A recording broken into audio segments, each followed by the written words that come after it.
I need some 5-star books, but I can't just make you a list of 5-star predictions because that's overwhelming. So I'm going to do the 5-star prediction tag. Hello everybody and welcome back to the channel. My name is Brie and this is For Paws in a Book. I'm going to be doing the 5-star prediction tag. I originally saw this from Victoria over at What Victoria Read. I will leave her video down below. This is also created by Chloe from Chloe Frizzle. I'll also link her down below so you can go check it out. But if you are like me and you need a little bit of guidance when it comes to what books are going to be 5 stars, this might help you. There are 10 questions, so we're going to try to find 10 books that I think are going to be 5-star predictions, and then maybe I'll do a vlog, or 2 vlogs maybe, where I read these books before the end of the year. That's the plan, okay? We're just flying by the seat of our pants at this point.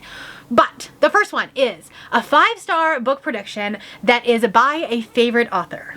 So let's go find one. I have been obsessed with Carla Sorensen and her books recently, basically all this summer. And now as football season is starting to kick off, I am just dying to read another one of these. So Best Laid Plans by Carla Sorensen. This is the first book in a new series, and this says, love not quite at first sight.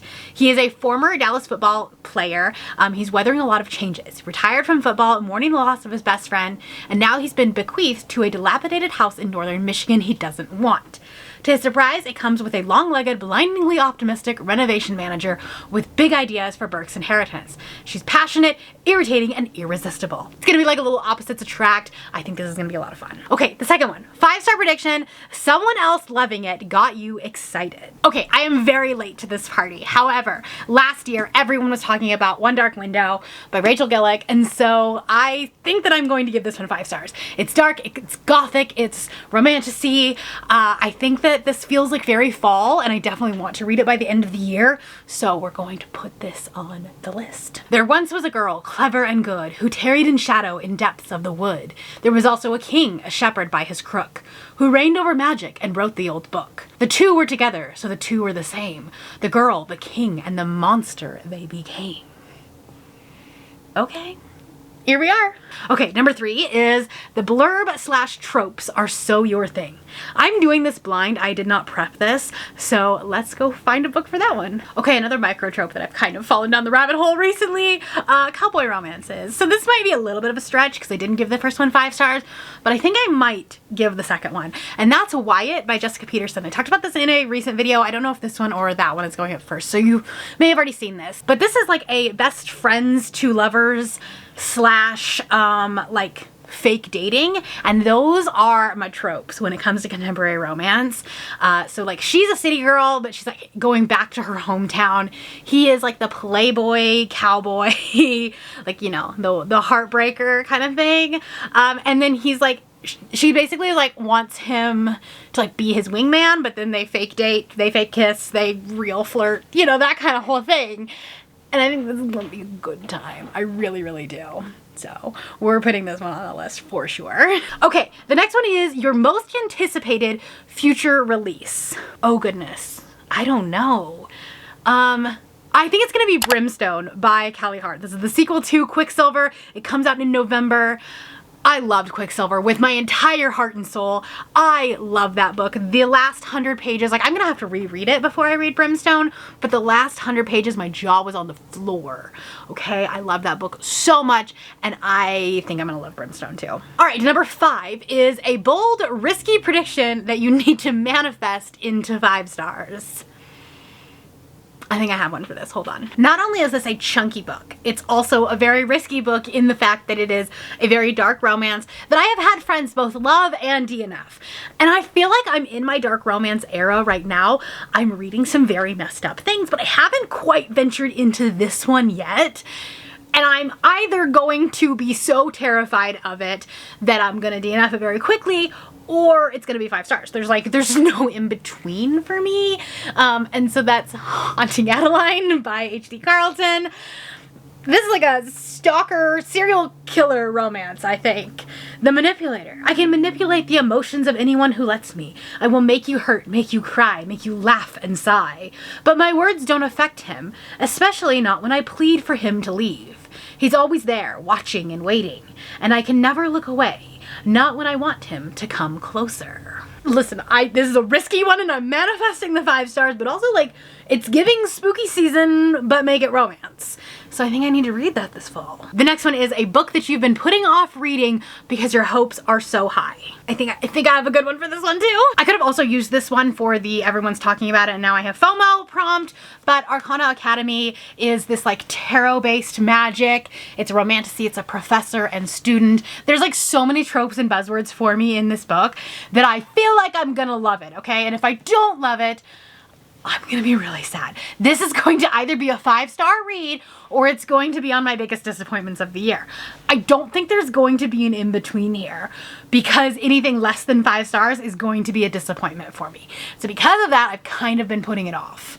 Also, it's chunky and I'm, you know, not in the headspace for that. The next prompt has a beautiful cover that you've already fallen in love with. I mean, honestly, Romantasy has been like giving us life this whole year. We have so many good books, but like this is a special edition, so that doesn't count. So I think if we talk about like the regular edition, like regular cover that is just so stunning, it has to be Shield of Sparrows by Daphne Perry. This is also a book that a lot of people have really loved, and so again, I have high hopes for it, but it does have this beautiful sprayed edge. It has this like almost like holographic foil. I don't know if the camera's gonna pick it up properly, but it's just a stunning book for something that like is just a regular edition. It also has this foiling on it and then the end pages. Not that like the question asked for that, but like it's just so pretty. And so I hope that I love this book because I don't want to get rid of it because it's so pretty. The next one is the next book in a series that you've loved. Oh, I have so many series that I need to continue. Okay, I need to narrow it down onto one. I'll be back. Okay, honestly, it's criminal that I haven't continued the series, so we're doing this. Woven by Gold by Elizabeth Helen. This is the second book in the Beast of the Briar series. I read Bonded by Thorns, honestly, before everyone else did. Okay, I read it 2 years ago at this point, and then I never continued the series. And then everyone started reading it, and then everyone finished reading it, and I never moved on. So it's criminal that I haven't done that. And so book 2 is going to be on this. I think it's going to be 5 stars. I think this whole series is going to become 5 stars. It's a Why Choose Beauty and the Beast retelling where the Beast are actually 4 Fae princes. And it's a smutty good time, but there's a lot of character development and world building in this as well. So yeah, this is going to be it. Okay, the next one is popular and you want to get on that hype train. Oh, I got lots for this. I got lots. Hold on. All right, before you yell at me, I've already yelled at myself, okay? I start a lot of series and then everyone else reads them and then I don't finish them. Wild Eyes by Elsie Silver. I read Wild Love. I gave it 4 stars. I really enjoyed it, but I think a lot of people really love this one. The 4th book is coming out next month and I need to get on it. I need to like get caught up in the series. Everyone else is gonna be talking about Wild Card. I'm still 2 books behind. We need to get on this. A rugged mountain town seemed like the perfect escape from a life in shambles. But on day 1, she ran full tilt into the world's hottest single dad. Ooh, I do love a good single dad romance. Now her plans are ruined. So dramatic. The final one just gives that 5-star vibe. And I am going to go off on the deep end for this one, okay? Off on the deep end. This is a book that I've never heard anyone talk about. I actually met this author at a local event and bought the hardcover book because it was just gorgeous and I feel like it's going to be a good one. That is Painted Red by Elena Harper. This is a Why Choose romantic suspense with like a stalker, I think. I'm set in a small town in the rainy Pacific Northwest. Tatum leaves her Texas home behind to focus on her art and embrace solitude, determined to avoid the complications of love. That is, until she meets 2 men who awaken feelings that she hasn't experienced in years. Feelings she isn't sure that she's ready for after what she left behind. But there's one major problem. Anthony and Hayden have despised each other since childhood. That sounds like it could be interesting. And then I think like there is a stalker, but it's not one of the love interests. So there's a little bit of like suspense, like almost a thriller aspect to it. And I don't know, again, in my dark romance era. So let me know, am I on the right track with any of these? Have you read any of them? Do you think I'm gonna give them 5 stars? I think what I'm gonna do is I'm gonna do 2 vlogs and I'm gonna use the spinner wheel because there's 10 spots on my spinner wheel. And so we're gonna do a vlog. We're gonna read 5 in one, 5 in the next one. We're gonna see if we can get 10 5-star books before the end of the year. That would be fantastic. right? Let me know in the comments below what your last 5-star prediction was. And if you want to see what I've been doing here on YouTube, I'm going to leave a couple of videos right here that YouTube thinks that you're gonna like. If you're not feeling chatty, let's do like the mountains emoji, because I think this like takes place in the mountains. That is all I have for you today. If you are new here and you have not yet subscribed, there's a little button that you can do so down below the video. If you'd like to hang out with me more, the links to my Instagram, my Goodreads, my Threads, and my Patreon are linked in the description below. Thank you for watching, and I will see you next time. Bye!